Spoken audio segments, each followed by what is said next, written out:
വളരെ സ്നേഹം നിറഞ്ഞ പോത്തുകൽ പ്രദേശത്തെ എൻ്റെ സഹോദരന്മാരെ, വോട്ടർമാരെ, കഴിഞ്ഞ കുറച്ച് ദിവസങ്ങളായിട്ട് വളരെ മോശപ്പെട്ട ഒരു പ്രചരണം പോത്തുകലിലും പരിസരത്തും ഇരു മുന്നണികളിലെയും ചില നേതാക്കന്മാർ പ്രചരിപ്പിക്കുന്നതായി അറിഞ്ഞതുകൊണ്ടാണ് ഇങ്ങനെ ഒരു വീഡിയോ നിങ്ങളിലേക്ക് അയക്കുന്നത്.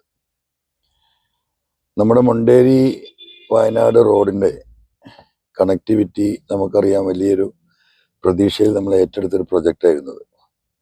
മലയോര ഹൈവേയുടെ ഭാഗമായി ഈ പറയുന്ന റോഡ് വയനാട്ടിലേക്ക് കണക്ട് ചെയ്യുകയാണെങ്കിൽ ഏകദേശം ഒരു 17-18 കിലോമീറ്റർ കൊണ്ട് വയനാട് ജില്ലയിലേക്ക് നമുക്ക് പ്രവേശിക്കാൻ കഴിയുമായിരുന്നു.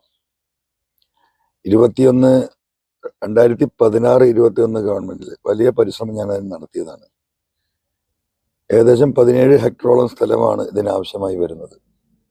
അത്രയും ഭൂമി സ്വന്തമായി ഞാൻ വാങ്ങി പർച്ചേസ് ചെയ്ത് സർക്കാരിന് നൽകാമെന്നും 16-21 നിയമസഭാ സമ്മേളനത്തിൽ ഞാൻ എഴുതി കൊടുത്ത വിവരം മലയോര ഹൈവേന്റെ ഡെവലപ്മെന്റുമായി ബന്ധപ്പെട്ട് അവിടെ ഉണ്ടാക്കിയ ആക്ഷൻ കമ്മിറ്റി പ്രതിനിധികൾക്ക് അറിയുന്നതാണ്, നിയമസഭാ രേഖയിലുള്ളതാണ്.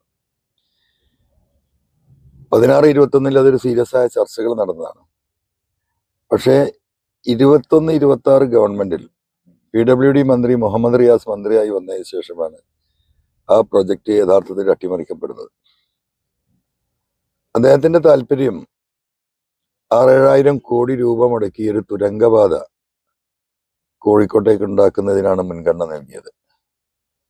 സ്വാഭാവികമായും ഇന്റർനാഷണൽ ഏജൻസികൾ വന്ന് ടെൻഡർ എടുത്ത് ചെയ്യേണ്ട ജോലിയാണിത്. ആ നിലക്ക് വലിയ സാമ്പത്തിക സൗകര്യങ്ങൾ ഈ കെയർ ഓഫിൽ സ്വരൂപിക്കാൻ കഴിയും എന്ന അഴിമതിയുടെ ഒറ്റ ചിന്തയുടെ അടിസ്ഥാനത്തിലാണ് സത്യത്തിൽ നമ്മുടെ റോഡ് നടുമുറിഞ്ഞു പോയത്. അതുമാത്രമല്ല, ഇപ്പൊ നമ്മുടെ എടക്കരയിൽ നിന്ന് മുണ്ടേരിയിലേക്കുള്ള റോഡ് തന്നെ നടുമുറിഞ്ഞ് കിടക്കുകയാണല്ലോ, നമുക്ക് അറിവുള്ളതാണ്. ഒരുപാട് പദ്ധതികൾ ഇങ്ങനെ തടസ്സപ്പെട്ടിട്ടുണ്ട്. അപ്പൊ അതിലൊരു പ്രധാന മേജർ സംഗതിയാണ് ഈ മുണ്ടേരി ടു വയനാട് ജില്ലയിലേക്കുള്ള നമ്മുടെ പ്രവേശന റോഡ് തടസ്സപ്പെടുത്തുകയും അതിന്റെ പ്രൊജക്റ്റ് പിന്നീട് ഒരു ഡിസ്കഷൻ പോലും നടക്കാതെ റിയാസ് മന്ത്രിയായി വന്ന ശേഷം അങ്ങനെ പോസ്റ്റിൽ കിടക്കുകയാണ്. ഇത് ആക്ഷൻ കമ്മിറ്റിയിലെ അവിടുത്തെ നേതാക്കന്മാർക്കും അറിവുള്ളതാണ്.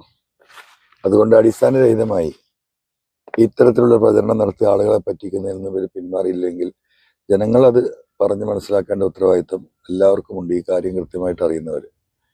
അതുകൊണ്ട് ഇതാണ് ഇതിന്റെ വസ്തുത. ആ വസ്തുത നിങ്ങളെ അറിവിലേക്ക് അറിയിക്കുകയാണ്.